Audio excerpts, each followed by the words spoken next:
Would you pray with me for a moment, please? May the words of my mouth and the meditations of all of our hearts be now and always acceptable in your sight, O Lord, our strength and our Redeemer. Amen. Very interesting readings for today. When we look at our first reading, I'm sure it's very familiar to many of you. David and Goliath. And I'm also sure that many of us have met Goliaths in our own lives. However, I'm not so sure I could go at them like David did. But he had his faith, and he had God, and he was strong in his faith. You know, they can say he was but a boy, but he was much more than that. And then we look at our gospel.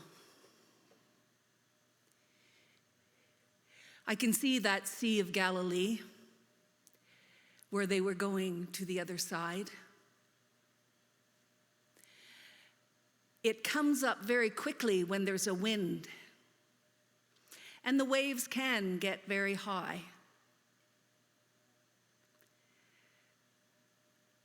And where was Jesus when that happened? Jesus was there, asleep. His disciples were there.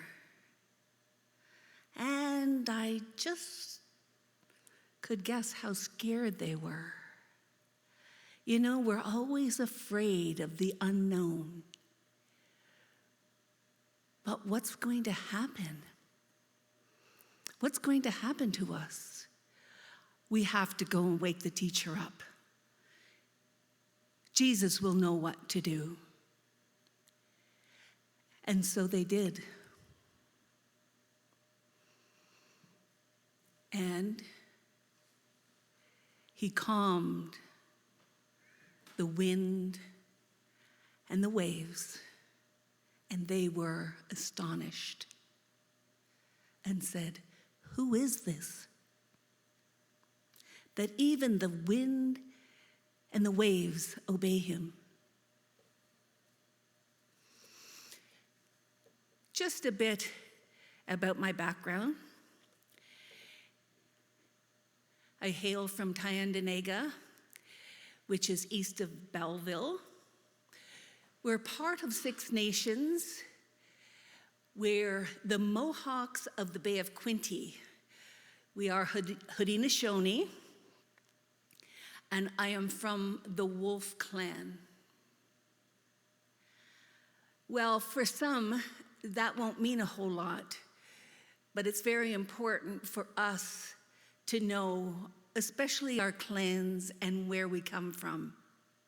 Because we're taught in our culture that our Creator gives everyone gifts, and it's up to us to find out what those gifts are our Creator has given us, and then find where we belong in the world.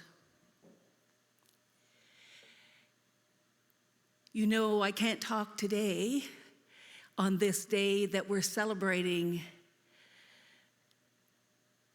Prayer for Indigenous Peoples Day without talking about perhaps why do we celebrate this?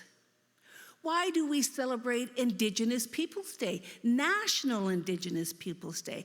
Actually, the month of June also is the month for National Indigenous People. And when we say national, that means Indigenous people all around the world, not just here in Canada.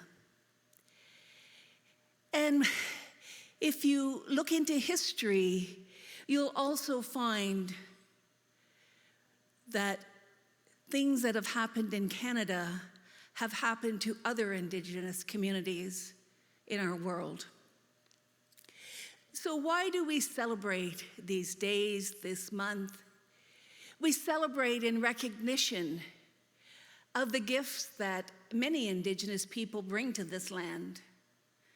This land we know as Canada, and for us is Turtle Island, and we're in the northern part of Turtle Island. We celebrate the gifts they bring in many ways. I go around and I try to educate people about our history. And for some people, it's a really difficult history to get their minds around. Because if you are the first peoples of this land, how come we haven't heard your history? How come so many of us never even knew about residential schools? How come you live in communities where there's lack of housing and clean water? How come there's so much upheaval in your communities? So many abuses, alcohol, drugs, physical, mental, spiritual. Well, let's go back in history. When the first Europeans came to this land, what they found was there were people here. But more important to those people was the riches they saw in this land, the possibilities they saw in this land. And when Europeans first come, they knew that they needed the Indigenous people to help them learn how to live in this land they had never seen before. And so there was a relationship between the Indigenous people of the land and the newcomers, or settlers as we call them. But as time went on, the settlers decided they needed to figure out a way to take ownership of this land. And you see, that was the first difficulty, ownership. Because we have always been taught that we don't own the land, that our Creator placed us here to look after our mother, the earth. And we were also taught we don't take more from the land than we need. And whenever we do take something from the land, we always give back. So it was a completely, excuse the pun, a foreign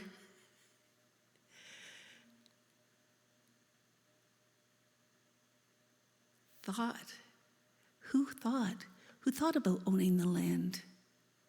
And our people, they moved from place to place, depending on the season, depending on the animals they needed for warmth, for clothing, for their shelters, and for their food. And as Haudenosaunee people, we lived in longhouses. I would love to live in a longhouse. Each family had their fire, but they lived in one place together as community. And everyone in that community had a role. from the elders who taught us,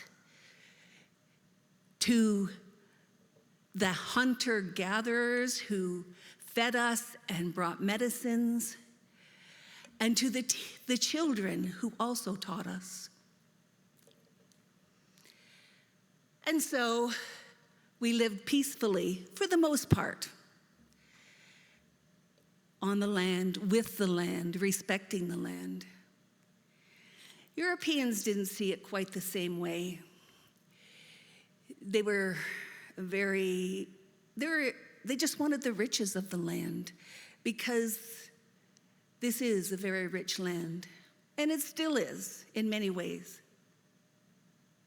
And so they knew that the adults were set in their ways, and they couldn't change their way of living. They called us savages. But they had an idea. If we take their children, like the government asked us to run the residential schools, then we can train them, teach them to be like us. Now, I don't know about you. I don't know how anyone would teach me to be someone I'm not. But they took the children, in some cases pulling them out of their parents' arms, and they were placed in these residential schools. There would come to be 139 of these residential schools. 70% of which were run by the Roman Catholic Church, the others by the Anglicans, the Presbyterians, the United Church. Yes, churches were complicit.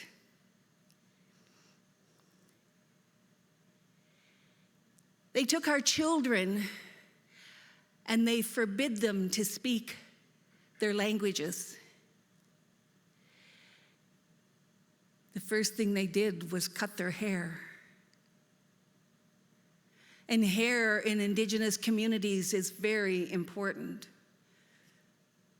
In some communities, we look at our hair as our strength.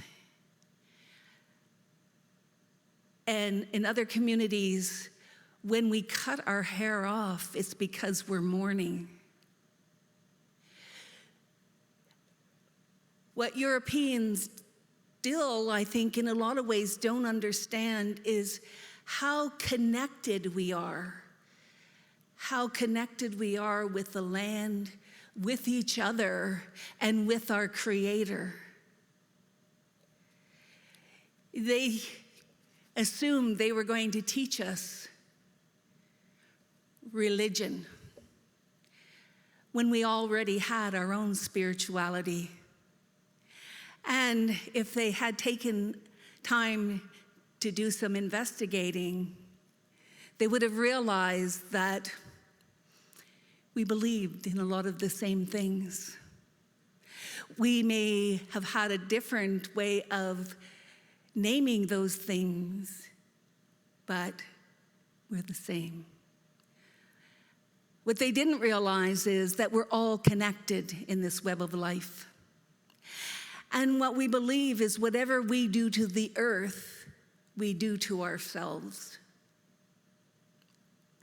It's something that still resonates with me, and I hope it resonates with all of you, because our Mother, the Earth, is groaning. She's groaning under the abuse that has been put upon her. And so, going back to residential schools, they took our children. And through the years, people who either survived long enough to get out of the schools or ran away tried to share their stories of the horrific abuses that went on in these schools. But all their stories, it seems, fell on deaf ears. But I'm not so sure those ears were deaf. My guess is the people who owned those ears were afraid. They were afraid that if they recognized and admitted what was going on in these schools, that somehow they would have to change that. So it was easier for them to turn a deaf ear and a blind eye. For generations, I need to tell you, we have been hearing these stories. Our communities have known their children didn't come home, and they knew not where they were. Myself, I can't imagine not knowing where my children are. My goodness, when I don't hear from them almost every day, I get concerned because I want to know they're okay. So then we come to 2021 and the area of Kamloops.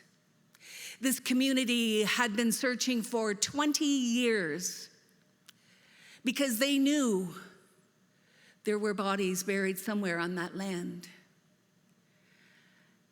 And a couple weeks ago, we were told that they had found graves of 215 children.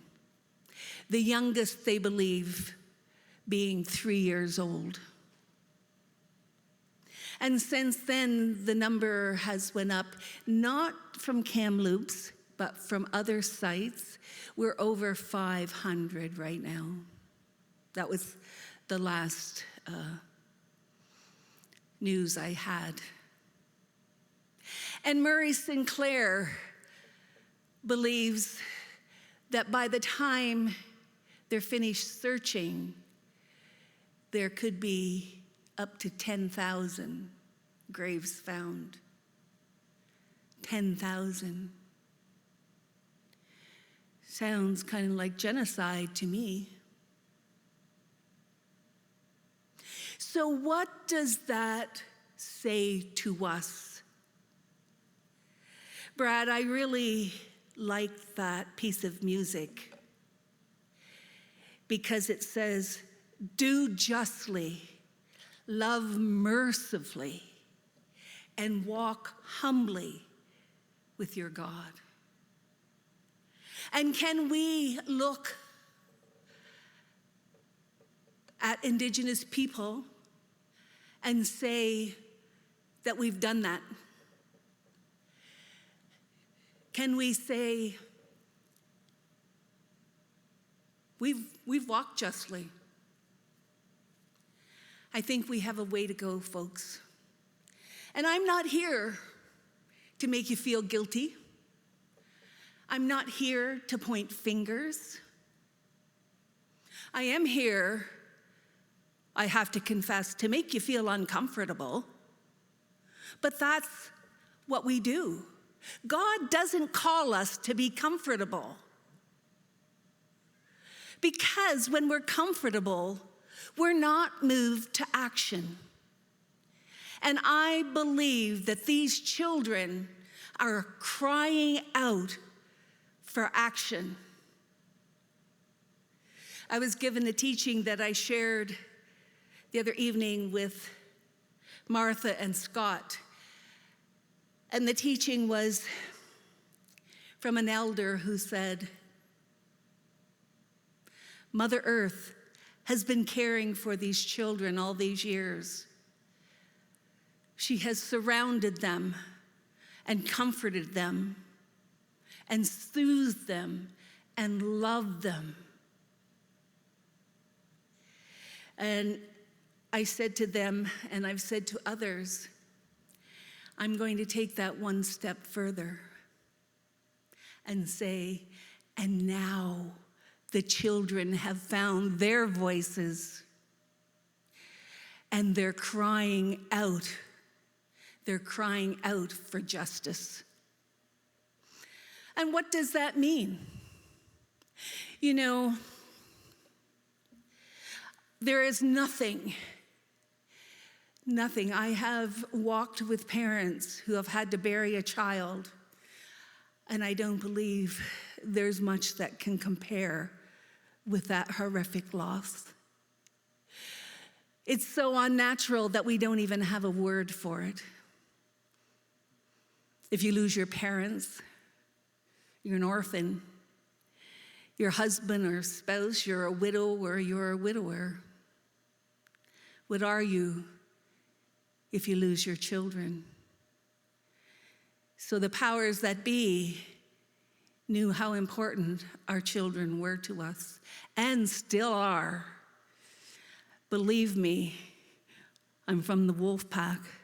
Don't you touch my cubs. And you'll find that within any community. Our children are just so loved and cared for. And you have to understand that when we gather together, it may look like complete chaos because our children run here and there and everywhere. But because we're in community, we don't worry because we know that every one of us looks after the children. Not just our own biological children, but all of the children. So what would justice look like? Well, to begin with, I think justice will start out looking like learning the real history of Canada and Indigenous people. Imagine that, the first people of the land. And it's not a history that you find in history books because we didn't write the history books. It's usually the winners that write the books, right? However, I don't look at our communities as losers. Because when you think about it, no matter what people have tried to do to our communities, yes, even taking our children, we're still here. We're still here, and we're still gonna fight. So what might reconciliation look like? Well, for me, reconciliation really needs to start with telling the truth.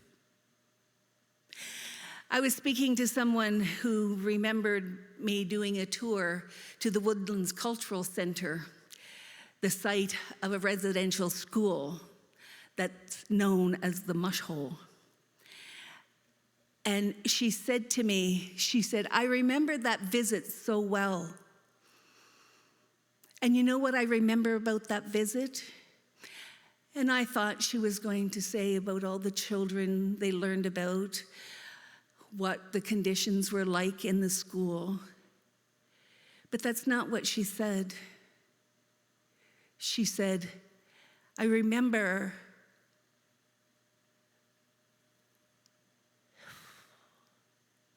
the pain on your face as you taught us. I could see it. I could see the weight of that pain. And it has been a very painful time in many ways for our people. However, like I said, we're still here. Our voices are getting stronger.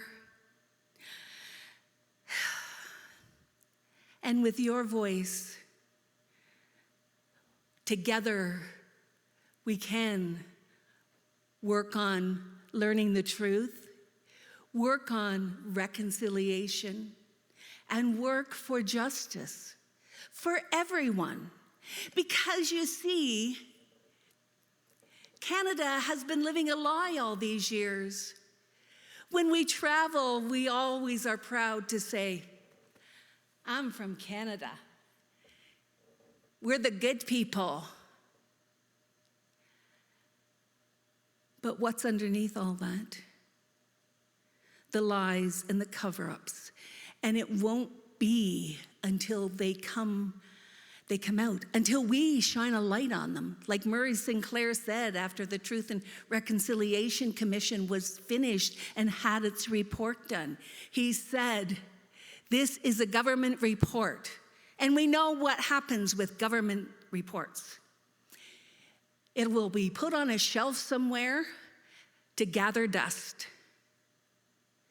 He said, if anything's going to come of this report, we have to do it. And I believe these children are going to help us do it. I believe, and I say us, because this isn't just our story, as in Indigenous people's story. This is everyone's story. We're in this together, folks, just like the disciples were in that boat with Jesus. Yes, there's going to be times when we feel that we can't fight anymore, or we feel fear because of the wind and the waves. Our faith becomes shaken. We need to remember that the Spirit is with us always. And that's what it says in Scripture. I will be with you always. And Jesus said to his disciples in that boat, have you lost faith? I'm going to tell you, I haven't lost faith.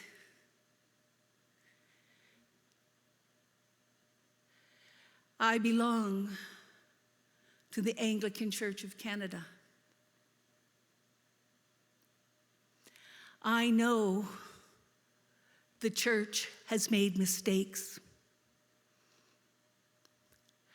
However, I also have had the privilege of hearing apology come from that church. Not just for the residential schools, though that happened. Restitution, as much as that could help, was undertaken. But I also belong to a diocese where our bishop is up to the task. She walks with integrity. I've been doing this work for 5 years now as Archdeacon of Truth, Reconciliation, and Indigenous Ministry. And I look at it as a privilege. And like I said, I don't do it to point fingers. I do it so that we can learn more about each other. Because I believe the more we learn about each other, the more the barriers are broken down. Normally, I don't talk a lot about my family, even though I have a big family that's very important to me. You'll hear me talk about my grandchildren. Well, my boys, I have 2 boys, my 8 grandchildren, and my 8 great-grandchildren. You'll hear me talk about those because they're my life.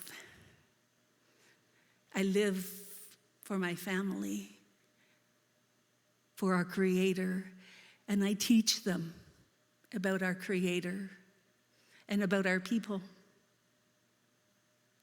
But I thought I would just share a little bit about my clan.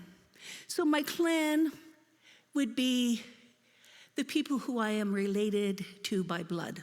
That's what clans are. So in our family, we have a lawyer. We have at least 3 doctors. And now I'm just talking about my generation. We have teachers. We have lots of teachers. We have people who work for the government. We have a lot of our family have their own businesses. We have cabinet makers and construction workers, office workers. And what Indigenous people are known for, especially the men, are iron workers.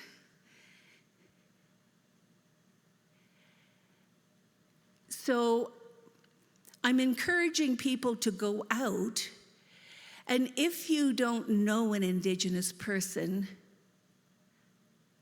find one. Introduce yourself. Ask them to teach you. Ask them where they're from, where they call home. Others of you may know Indigenous people and not even know it, because many Indigenous people don't self-identify because it's never been a good thing to be. That's where we can start, by getting to know each other, by sharing our stories, by seeing and learning what we have in common, and by, yes, even disagreeing, as long as we disagree in love. Because after all, that's what's important. It'll be important for the families to get the remains of their children back to their communities, because their hearts have been broken. And I pray that that will bring them some peace. But let's really get to know each other. You might find that we're not so different after all. And you will hear me say, even the disciples of Jesus were scared. All they had to remember was he was with them always. And we know that if we're aware, the Spirit does work in our lives. So let the Spirit work in you. Make a difference. Speak out. Speak out for justice. Speak out in a way that will help all of us reach that place of reconciliation. Because just like those disciples and Jesus in our gospel, we're in the same boat, folks. And for that I say, thanks be to God.